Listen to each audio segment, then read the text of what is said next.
It's the Bits and Pieces podcast. Hello and welcome to the Bits and Pieces podcast for August 2022. I'm Fiona McGregor from the Indylive podcast team. We have Holyrood and Westminster both in recess, so we won't have our normal selection of clips from the various debating chambers. But that doesn't mean that there's nothing going on. If there's a theme to this month's show, it's probably crisis. We'll be covering the climate crisis as manifested by the droughts that the south of England are suffering. We also have the energy crisis. We join in some new grassroots protests. There is the crisis of democracy in the continued refusal of our referendum. And things are just generally getting hot under the collar. Let's start with water. Those of us with friends and family in England are getting increasingly worried when we hear news headlines like this. More than half of England have moved into drought status after the driest summer in 50 years. As the waters recede, it could mean more hosepipe bans and tougher local restrictions. Record temperatures and lack of rainfall are only half of the problem. As rivers and reservoirs evaporate, attention in the media has been turned to privatised water companies who have failed to maintain reservoirs, pipe networks, fix leaks, all the time paying record profits to shareholders. We start in England, where the Environment Agency has declared a drought in 8 of its 14 areas. They are Devon and Cornwall, Kent and South London, Hertfordshire and North London, East Anglia, Thames, Lincolnshire and Northamptonshire, the East Midlands, the Solent and South Downs. Now, at least that reporter actually identified the country as England, which is not the case for an awful lot of the media reporting, very sloppy reporting in newspapers talking about UK's rivers, UK's waters, which of course leads to a whole load of comments informing them that Scottish Water is publicly owned and is also one of the most trusted utilities anywhere. And Welsh Water, whilst not publicly owned, is a not-for-profit company. Northern Ireland Water is a government-owned company whose only shareholder is the government. Unlike the other 3 nations of the UK, the English government chose to sell off its most essential resource into the hands of the private sector, whose main interest is on generating profits for their shareholders. So who does own English water? Almost 3/4 of England's water industry is currently owned from overseas. At least 71% of shares in England's 9 privatised water companies are owned by organisations from overseas, including the super-rich, banks, hedge funds, foreign governments and businesses based in tax havens. Some of the leading overseas owners of England's privatised water companies include Malaysian company YTL Corporation Berhad, which owns all of Wessex Water, Chung Kong Group, a multinational registered in the Cayman Islands run by family of Lee Ka-shing, Hong Kong's richest person. They own 80% of Northumbrian Water.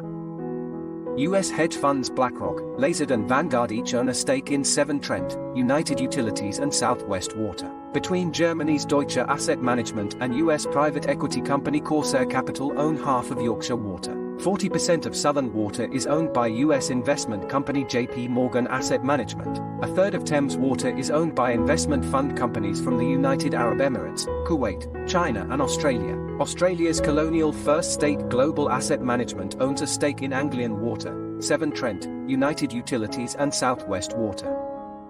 Dividends worth £6.5 billion were paid out to shareholders in the past 5 years, with £1.4 billion paid out in 2017 alone.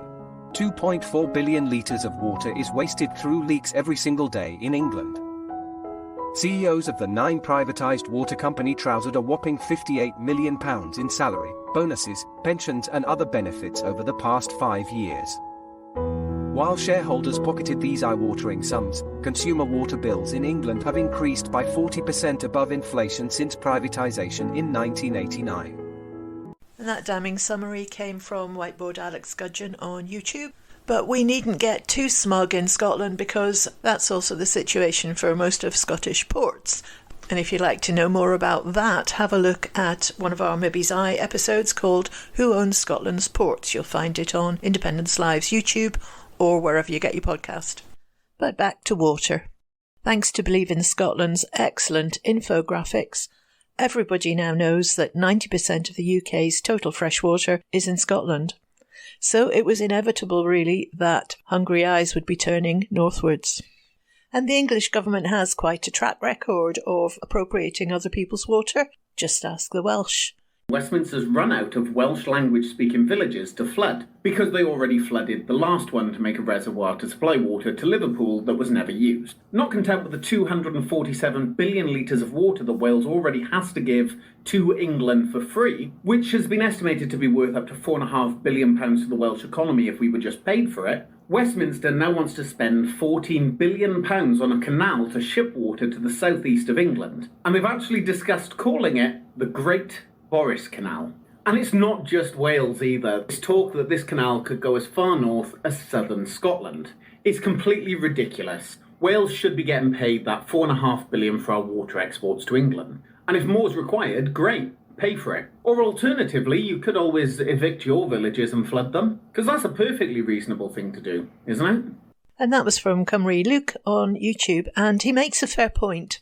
Certainly Scotland has water to spare, but Scottish Water has invested 35% more per household in infrastructure since 2002 than privatised firms in England. It charges 14% less in water bills as well, and it doesn't pay out dividends to shareholders.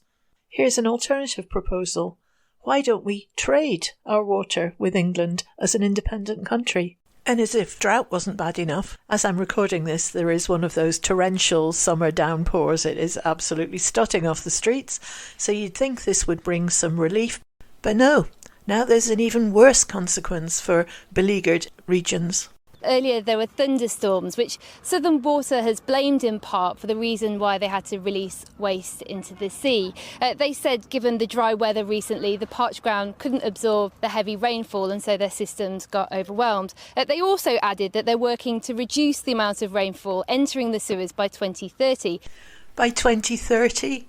That's another 8 years of pouring raw sewage into their rivers and onto their beaches. Just metres from the shore, brown bubbles of sewage splutter out into the sea. Warnings are in place across much of the south coast of England not to venture into the sea because of the pollution being pumped out after heavy rainfall.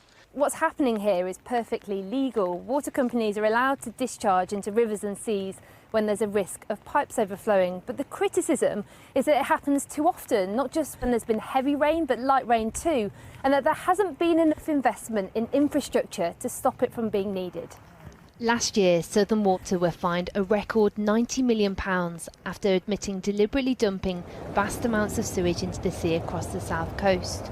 Official data gathered by the environmental group Surfers Against Sewage show nearly 50 beaches have pollution warnings, mostly concentrated along the south. But beaches in Lincolnshire, Lancashire, Norfolk, Northumberland and Cumbria have also been contaminated. It's legal right now for water companies to do that. The reason it's legal is because Tory MPs, including the Scottish Tories, voted to allow them to do it. I'm sure all those foreign owners and shareholders will be very grateful to the Tory party. You're listening to Bits and Pieces. When our biggest problems are heat waves and droughts, it seems a long way away from winter when we're all going to be cold and shivering and complaining because we can't afford to put the heating on. It's no joke. Domestic heating bills in the UK have gone up by 225% already compared to France's 4%. France nationalised EDF, which is why they're able to keep control of those prices. How is this allowed to happen is the question that many of us are asking. Craig DL's guest on the Commonweal Policy podcast this week was Richard Murphy, and I would strongly recommend that you listen to the whole of Craig's podcast. But here is a little flavour of the discussion, specifically on the point of whose interest is Ofgem protecting. Putin declares war, and then we get the crisis in Ukraine, he invades, and then there's a fear rather than a reality, I stress, that we might suffer shortages of oil and gas. Now, so far, nobody has actually had a real shortage of oil or gas. In other words, every single person who's turned up at a petrol station has got the fuel they want. Every single person who's turned on their cooker has got the gas they want, and that's true right across Europe and pretty much throughout the world. So there isn't a real shortage. Amazingly, Russia has changed its supply lines and everything else, and that has not disrupted the world as yet. But this is a bit like the great toilet roll crisis of April 2020, when we thought there was suddenly going to be a shortage of toilet rolls. People went into whatever your chosen local store was and bought every toilet roll they could lay their hands on, and literally did forward buying of lots and lots of toilet roll, more than they could possibly imagine that they would ever need for a long time to come. Well, oil companies and oil speculators have done exactly the same with regard to oil and gas. They bought vast quantities of oil and gas forward to try and make sure they can guarantee their supplies, and they have massively pushed up the price.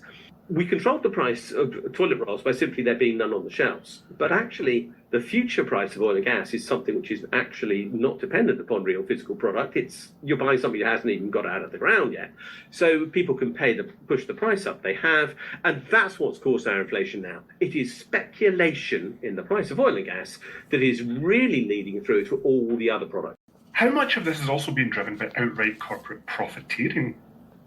Well, look, let's be honest, this is all down to corporate profiteering. There is no other explanation. I mean, I did some work earlier this year and I examined the oil supply chain of a company which is a producer to petrol pump company. And you know these companies, they're called Shell and BP, and there are plenty of others like that around the world. Exxon, which is Esso, and so on. But these companies basically do everything from literally exploring for oil, digging the well, getting it out of the ground, shipping it, refining it, getting it to the petrol station and everything else in between. Their costs have not increased at any stage in their supply chain, and yet their pump prices have massively increased, some sort of 120, 130 a litre to over £2 a litre, now slightly less a litre, depending on where you are. And that increase in price is fundamentally pure profiteering. And it's the same for all types of oil-based product. They are basically, literally, taking profit from this panic, which is relating to this supposed shortage, which doesn't even exist. And they are coining it. So in the last quarter, we've seen, BP declare profits of over £10 billion, which was a record. A couple of years ago, they made a loss.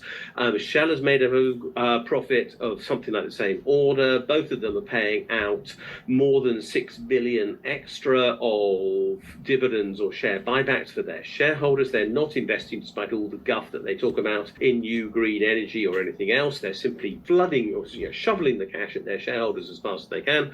They've got no use for it, and so they are making the most enormous profits. And even a pretty awful gas company like Centrica, which owns British Gas, which have been unprofitable for years, is now paying dividends, of significant dividends again, because frankly it's got nothing else to do with its money. It's making so much. So profiteering is everywhere. The corporate world is winning hands down exactly as we are losing. You can pretty much say, however much stress we've got, they're rolling in it. Actually just seen this morning as we're recording this that E.ON have reported another £3 billion in pre-tax profits for the first half of this year. Yet another energy company showing its profit margins there. Richard Murphy, if you had the ear of the Bank of England and you could tell them, do these three things, what would your list be? One, I would cut the rate of interest. I would just say, look, bring it down. And they'd say, oh, but the value of the pound will fall against the dollar. I don't care. I care. Anyway. Well, it is falling anyway. The people of this country are more important than the value of the pound against the dollar in the short term. And actually, exchange rates are not set by interest rates in the long term. They're set by relative productivity. So I'd do that. The second thing I'd be saying is we actually have to do something to deal with the absolutely imminent crisis of increasing energy costs. Now, that would, to me, mean that we go back to Ofgem and tell them to change the way in which they set the energy price cap. The energy price cap is set in a way that guarantees that producers will always be profitable. With gas, that's fairly easy to understand, except for the fact that we still produce most of our own gas in the UK. but we are paying the international price for gas because Ofgem requires the energy companies to assume they've got to bid in the international market to buy back the domestic gas production that we've made here, to pay the international price for it, to sell on to us. So we don't get the benefit of being a gas producer, we pay the international price anyway. That, of course, just inflates the gas profits being made from the North Sea still. Second thing with regard to Ofgem, their electricity pricing is absolutely crazy. We can make electricity out of 5 fundamental sources: coal, hydro, renewable, nuclear, and gas. And gas is 40% of it. If they all, a year ago, cost £1 a unit to produce, now that's not true, they didn't all cost the same amount, but let's just assume that for simplicity's sake, then the obvious price at which to sell electricity was £1 a unit. And I'm including a fair profit margin, 3, 4, 5% in that, as part of the cost. Now, the price of gas has doubled. That gas production has doubled. Ofgem says, oh, we've got to make sure that the gas producers are profitable. So what they do is say, well, if it costs £2 a unit to produce gas, we must charge £2 to everybody for all the electricity we produce. But it doesn't cost any more to make hydropower anymore now. It doesn't cost any more to make renewable power now. In fact, that's falling steadily, as we know. Coal is almost irrelevant. But nuclear, again, is a fixed price, basically, until Hinkley comes on board, which will be incredibly expensive. But fundamentally, we're talking about all the other sources of electricity being fixed price. Gas has gone up, and we're paying the price of gas, even though the others are fixed. Therefore, all the other electricity producers are making increased profits. Ofgem is simply trying to fleece us to keep maximum profits inside the energy system. That'll be the same Ofgem that we featured on Bits and Pieces a couple of months ago when they were guests at Holyrood, explaining why they couldn't possibly address the unfair grid connection charging regime that penalises Scottish customers and Scottish renewables industry, while subsidising those in the southeast of England. Those of you who listened to our Power to the People podcast a couple of weeks ago will know that that is the name of a grassroots campaign that's been started off in Glasgow but hopefully is spreading throughout the country to challenge the unfairness of the current heating crisis in very practical ways. They started off their grassroots campaign this month with a protest outside the Scottish Power offices in Glasgow. I went along. You can see some footage of the protest and catch some of the speeches on Independence Live's YouTube channel. It even included a good old-fashioned sing-song, which we'll give you a flavour of now. We are not finished by a long talk. So thanks for coming. To the people. Power to the people. Power to the people. Power to the people.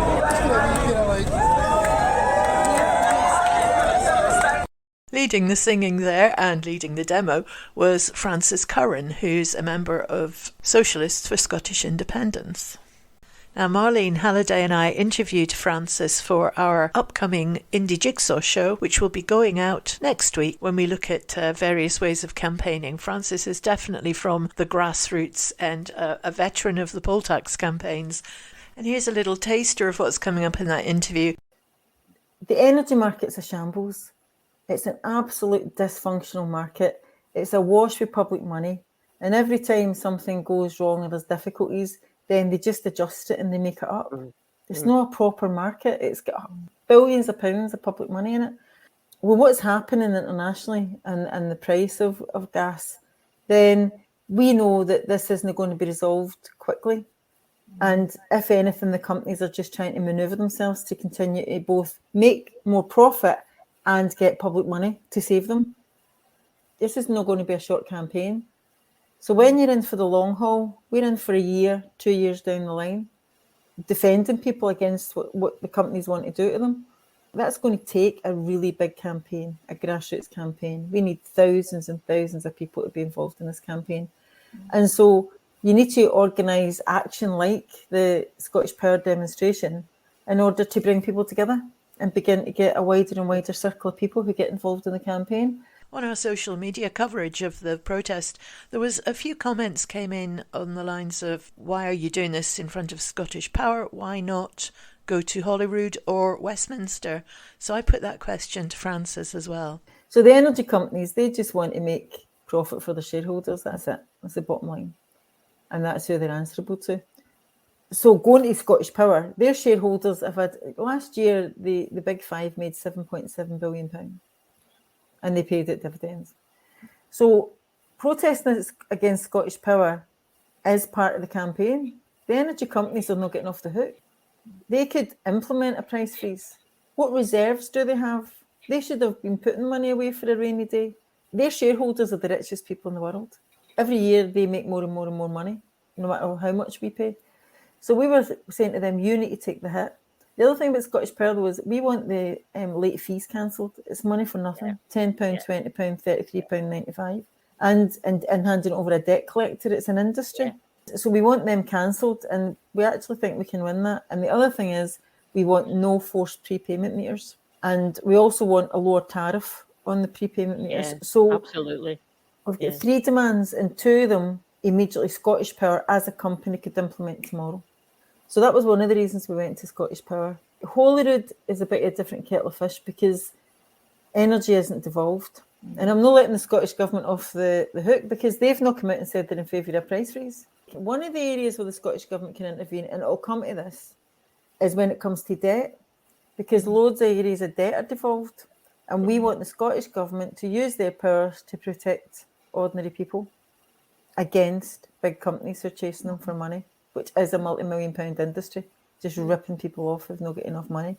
And there's a guy called Alan McIntosh, and he's written a bill called the Cost of Living Debt Scotland Bill, and it's got about 8 points in it. And we want the Scottish Parliament to pass them. There's things about wage arrestments, bank arrestments, how much money you can keep, whether people can come in your house and take your goods away. There's loads of things like that. Yeah. So we want them to pass that. And it's going to happen anyway, but we're going to get to that stage.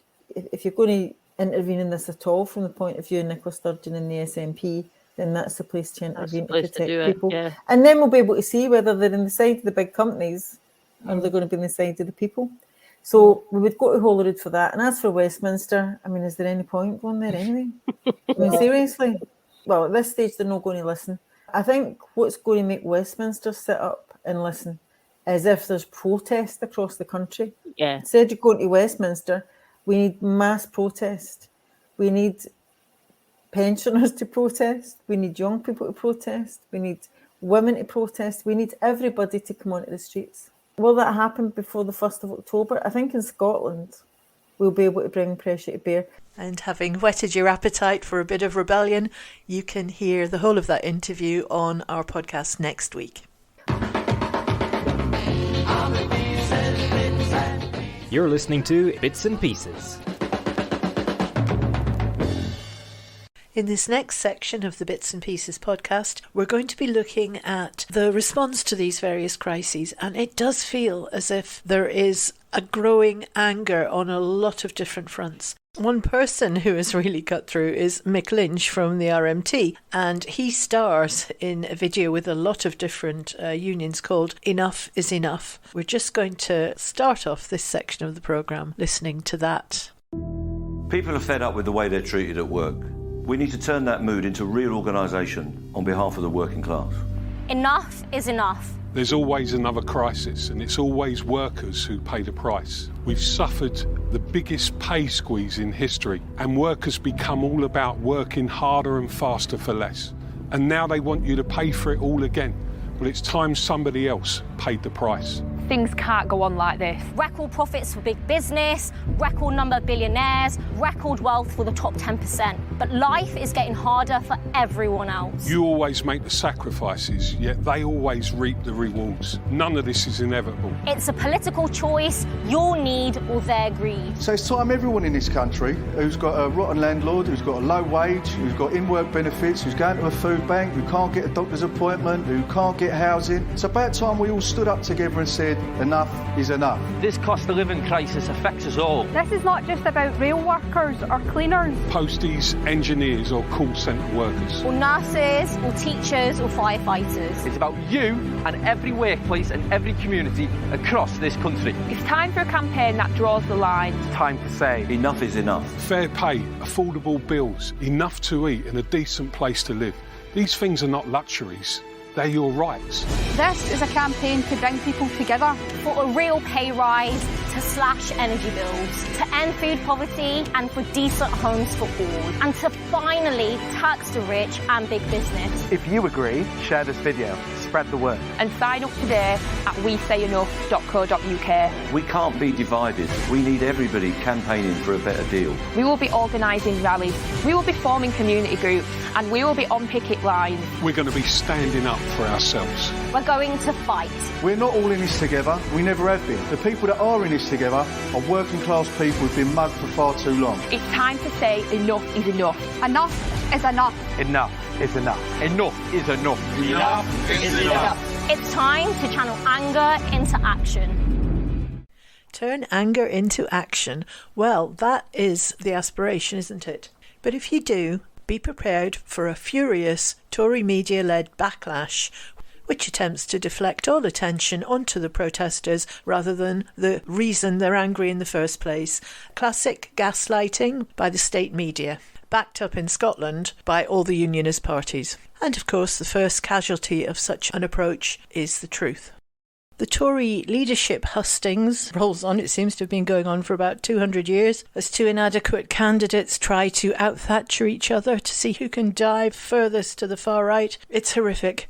Scotland's turn was on Tuesday when the hustings came to Perth. If you're unfamiliar with the layout, the Perth Concert Hall is a large building with a sort of walkway in front of it. Then there is a very, very wide, probably equivalent to about 3 lanes across, street. There's barriers at the other side of the street, and protesters are welcome to stand at the other side of those barriers. You're a long way away from the parade of wizened old white men walking into the concert hall, who are the Tory members who are going to choose the next Prime Minister of the country next door. You'll have read in the papers or seen on the news quotes like, oh, ugly scenes, and the Nationalists this and the SNP that. This was an anti-Tory protest. It wasn't an independence event. It was an anti-Tory protest. Certainly there were independence supporters there. Socialist Workers' Party were there. Trade unions were there, NHS workers were there, Action Against Racism were there, ALPA was there, people affiliated with parties and not affiliated with parties, just annoyed at the Tories. Contrary to the reports you might have read, it was actually quite a good-natured protest. There were a couple of thousand people there. There was music, there were a whole range of banners, there were leaflets, there were stalls. And right enough, when recognisable Tories walked in to the concert hall, they did get a good booing. Alistair Jack, the Secretary of State against Scotland, he came in for a particularly good booing. A lot of the tweets from the Tories afterwards seemed to be, this was an outpouring of hate. Well, do you know, in my opinion, if you don't want an outpouring of hate, maybe don't do hateful things. Maybe don't espouse hateful policies that make the life of ordinary people worse. Maybe that would be an idea. Now, there were also reports of spitting, which you'd need a water cannon to reach the other side of the street. There's no way anybody could spit across a 3-lane highway. It's like trying to spit across a motorway. There was also reports of egg throwing. Well, if there were eggs thrown, you're probably looking at future Olympic champions if they did manage to get an egg to the other side of that street. Given the cost of living crisis and food shortages, it would seem like a waste of a perfectly good egg. But if any were thrown, they certainly fell far short of the Tories on the other side of the street. The other big story was James Cook, who is BBC Scotland's political editor. Now, all the press were in the safety zone way on the other side of the street. Kieran Jenkins of Channel 4, I saw him. He was set up. He was doing a piece to camera. He had interviewing people as they went past. He had pictures of the protesters. He was miles away from us. Now, for some reason known only to him, James Cook decided to come into the no man's land in the middle, which was where the police were standing. It was a huge gulf. You'll have seen the photos. He walked up, cheeky grin on his face, hands in his pockets. It wasn't as if he was interviewing people. He walked to the angriest looking section of the protest. He got engaged in a conversation about the claim of right of all things. He managed to wind up 2 people who obviously, as with a lot of people at the moment, think that the claim of right is some kind of magic phrase that's going to win us independence. I don't subscribe to that view, but they do. And he managed to wind them up to the point where they called him a traitor. It's no worse than the right-wing cat litter trayliners like the Mail, the Express, the Telegraph and the Sun have used about people like High Court judges, for example. Do you remember enemies of the people? And it certainly didn't justify the outpouring of nonsense that came from the Tories the following day and from the mainstream media. The only media that I saw that gave anything approaching a balanced reporting was Byline Times Scotland, and if you want to have a look at their report, I will link to it in the notes of this. Decent, balanced bit of reporting. And then, bizarrely, Nicola Sturgeon, Ian Blackford, various other senior SNP officials leapt to James Cook's defence. Whether that was an attempt to distance themselves from what was going on or curry favour with James Cook, who knows? But in any event, that was Perth. We have a bit of footage on our Indylive Extra YouTube channel. It shows the layout. It shows the atmosphere. This little bit of recording from the event will give you an idea.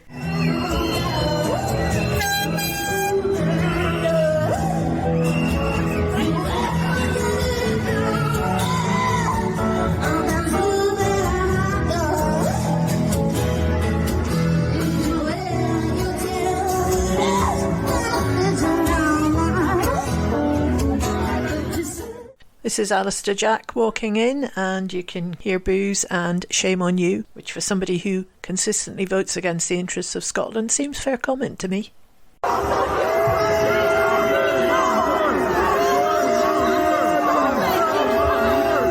There was also a little bit of this. Again, fair comment in my view, particularly at a Tory leadership event. The contribution from one of the NHS workers I thought was good. Under the Tories, NHS vacancies and waiting lists have soared. The public cannot access the care they need and deserve. This is also that it's easy for the Tories to privatise the NHS. We aren't completely protected here in Scotland from this. Last year, private companies were invited to bid on 1,500 medical procedures in Scotland.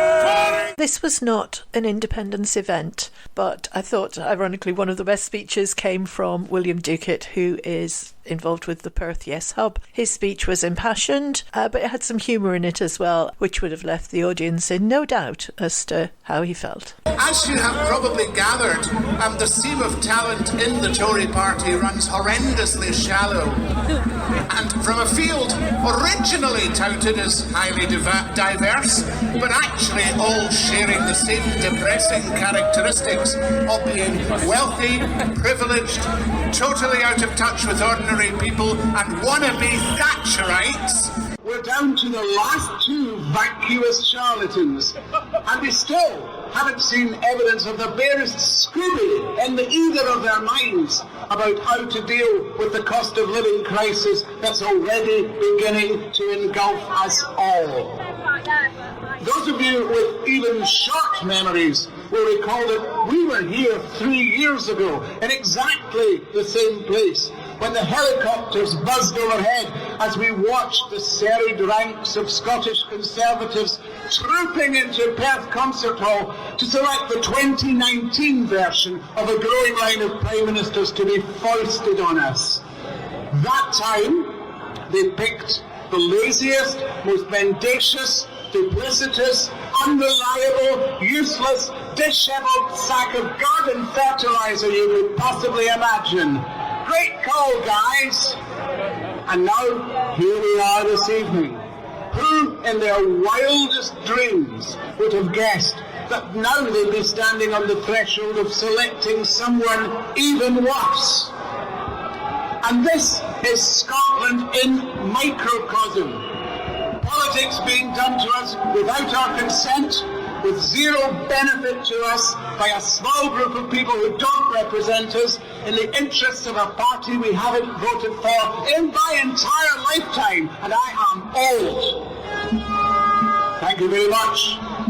Of course, whilst it's the Tories' particular regularly in receipt of the breakbacks from us tonight, we mustn't forget the other side of the Westminster equation, the increasingly rightward-drifting Labour Party, the other cheek of the well-upholstered establishment Bahuki.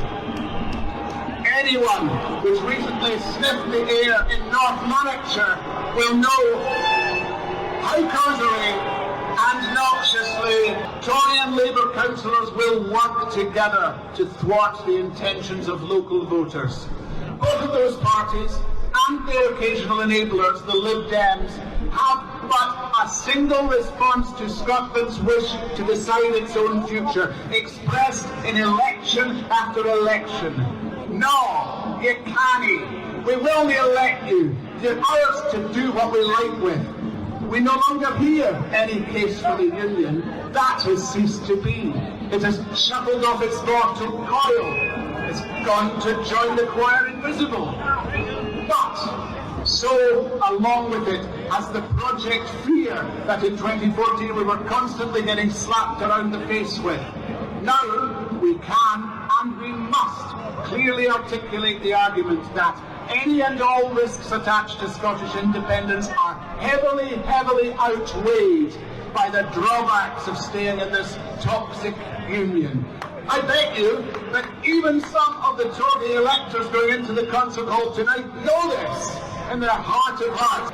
Are they really happy with the choice they've got? Are they truly comfortable with Scotland constantly being disrespected and dismissed? We are allowed to be angry when we perceive that we're being dealt with unfairly. We are allowed to voice that anger in order to try and bring about change. For the Tories, of all people, to try and pretend that we should be abiding by a code of conduct when their Prime Minister is fined and then sacked for failing to abide by the Ministerial Code and the Civil Service Code and the law of the land. We're through the looking glass here. The best we can say about it is it shows just how desperate they are. And final word on the Tories.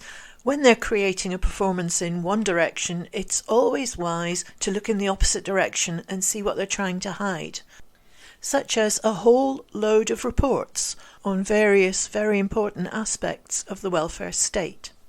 Current Secretary of State for Work and Pensions, Therese Coffey, you'll probably recognise her from that photo of her guzzling champagne and smoking a cigar. She's refusing to publish reports on the benefits cap, deaths of benefit claimants, the impact of universal credit, benefit sanctions, and she has no plans to publish 2 more reports on unpaid carers and work capability assessments. So we may never know exactly what is in the reports, but I think we could guess that it doesn't show the Tory government in a very good light.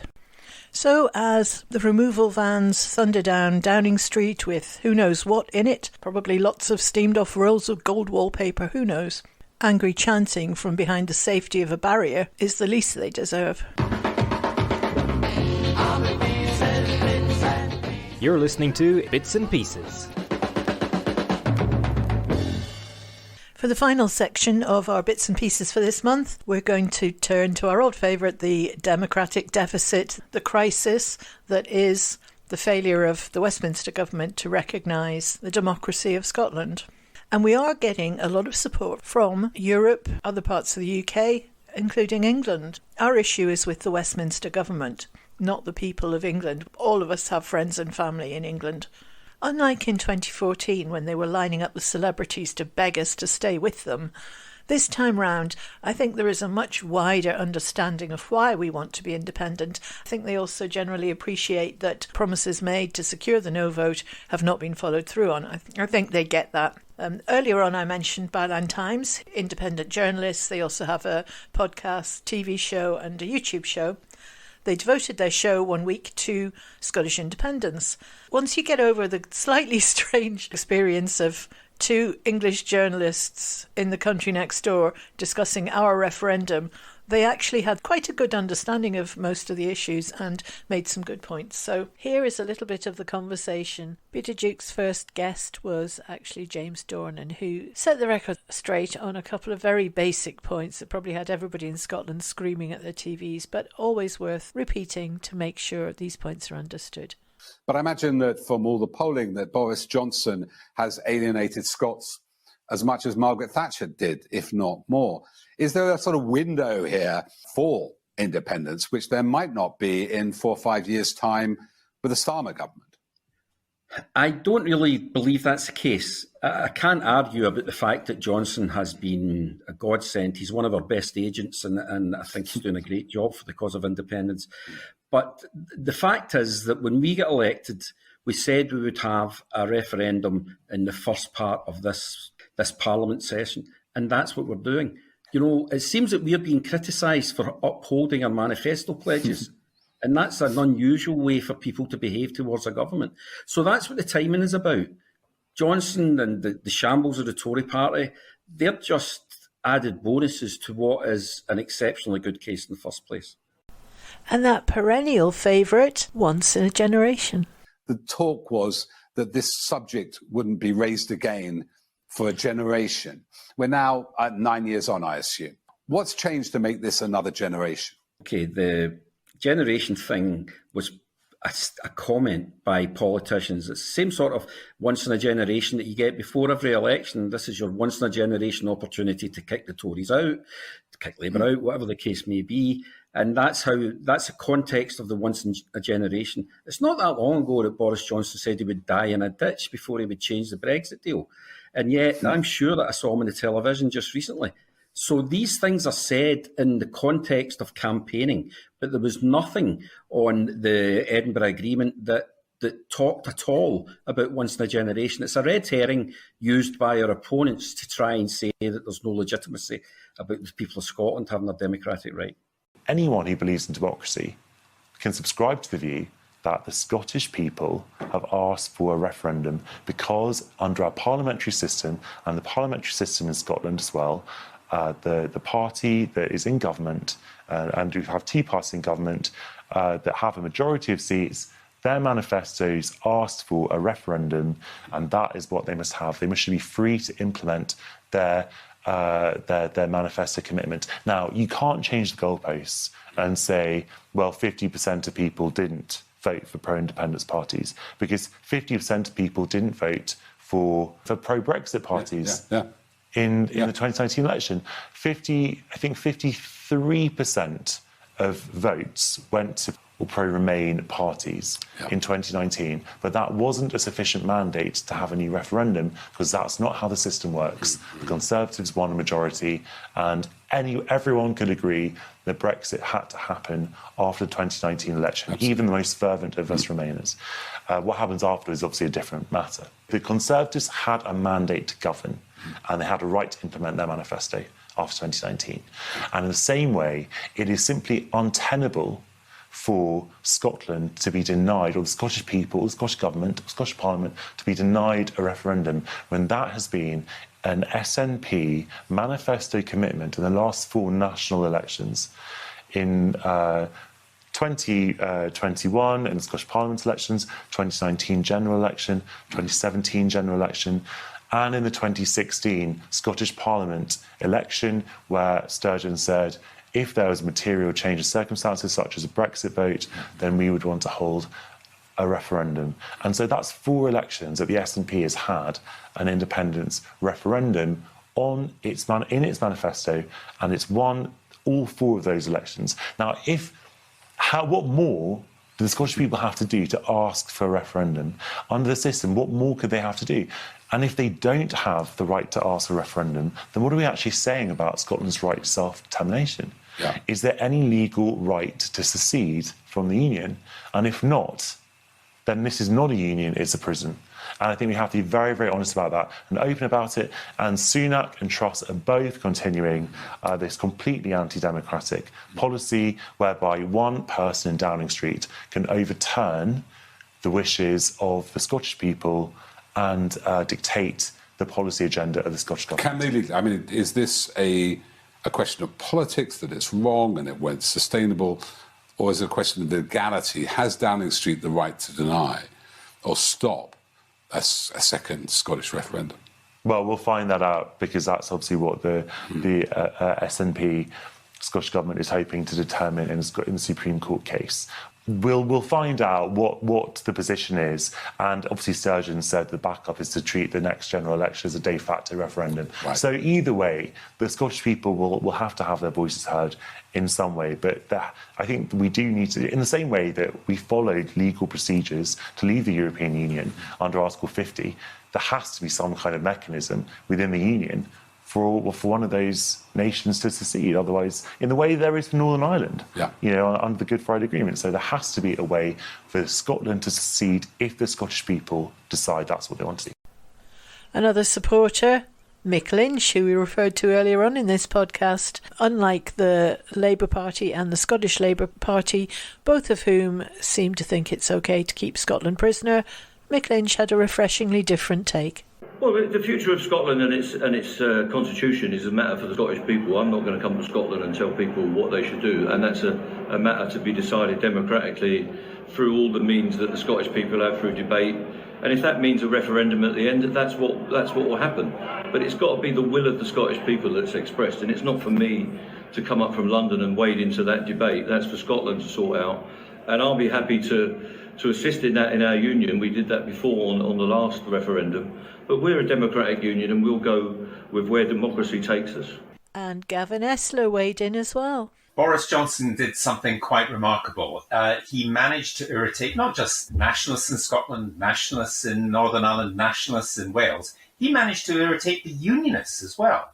I can't tell you some of the things without swearing that Scottish Conservatives have said to me about Boris Johnson and his administration. One, who's very prominent, said to me, "What a effing shower," talking about his entire administration. And one of the reasons they felt like that was that they saw him as a great recruiting sergeant for the nationalists. If you represent a Conservative Party which has not been in the majority in Scotland since the 1950s, and you are particularly a type of English person, an old Etonian who talks in the language of, the 1950s, and there were lashings of ginger ale for tea, that kind of stuff. That doesn't go down very well outside a certain group in England, and it certainly doesn't go down well in Scotland. Now, the question of his successor, what can one say? I don't think there'll be a great deal of relief necessarily that Liz Truss can save the union within people in Scotland. Rishi Sunak is also a very interesting character, but I'm not sure. Liz Truss seems to think that the union stops in Yorkshire with the railway line which she's promised in her home county. And she may be playing very good politics there, but I don't think materially that things will necessarily change over the next 18 months, whichever one of those two candidates becomes Prime Minister. And finally, just to wrap up for this month, another All Under One Banner march was held, this time in Highlands in Inverness. Well attended, about 3,000 there, wonderfully joyous as ever. And Drew Hendry, who's SNP MP for that area, was one of the speakers. And we're going to finish with his thoughts on where we are in the campaign right now. It was quite a blustery day, and I've filtered out the wind as much as I can, but there are still some bits where it's blowing. He's also joined by a dog at one point. The joys of outdoor broadcasting. Hopefully you'll still be able to get what he's saying. This is Drew Hendry. What a fantastic march. What a fantastic march. So much joy and good humour, and I know you would have seen the tourists and the locals all watching and clapping and filming as you were going past. It's about connecting with people. It's about getting the right things for people. And that's what we'll continue to do. In the Highlands just now, across Scotland and indeed across the other nations of the UK, there is a crisis for people. I was at a round table last week meeting with housing associations, social support groups, the Citizens Advice Bureau, the Highland Council and many others, talking about the looming crisis that people are facing, particularly over energy costs. These things are not an accident. The high level of inflation, higher than anywhere else in Europe, is not an accident.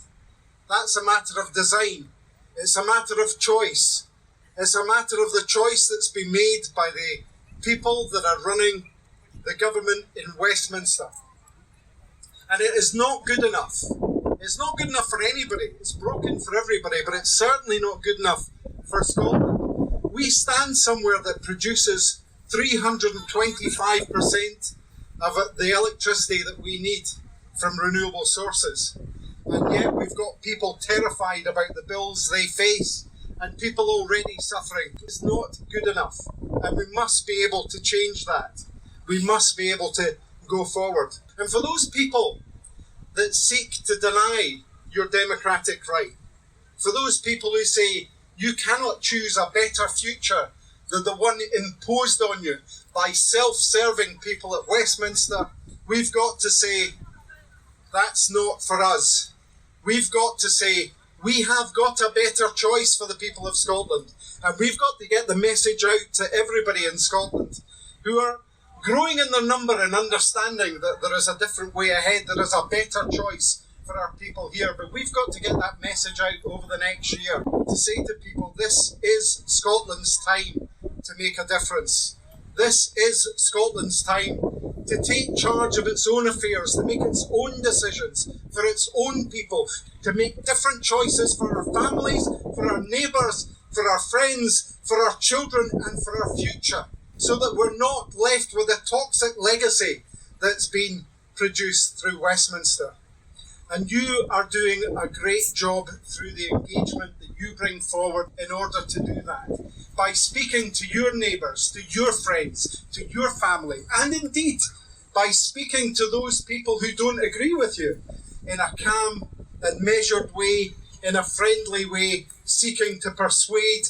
We will do the job of persuading people that there is a choice that they can take next year that will give us a better future for Scotland. And that future is through independence. What you're being met with at the moment is desperation and anger from people who have run out of ideas. They've run out of excuses. Nobody can tell you what the good reason for staying in the Union of the UK is at the moment.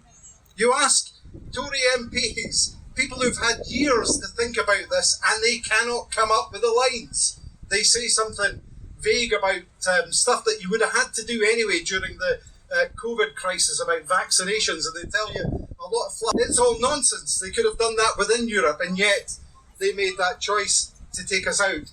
They made that choice of self-harm for Scotland and for the rest. We're here and we can do something about it. We can challenge, and we can make sure that that challenge is a friendly and engaging one, powerful and persuading one. And we have got the answers. We have got the ability. We have got the people. We have got the energy. We have got the ability. And we've got the wealth and resource in this country to make Scotland a success. So carry on the good work you're doing. Take this forward and let's realise Scotland's future for the better. Thank you.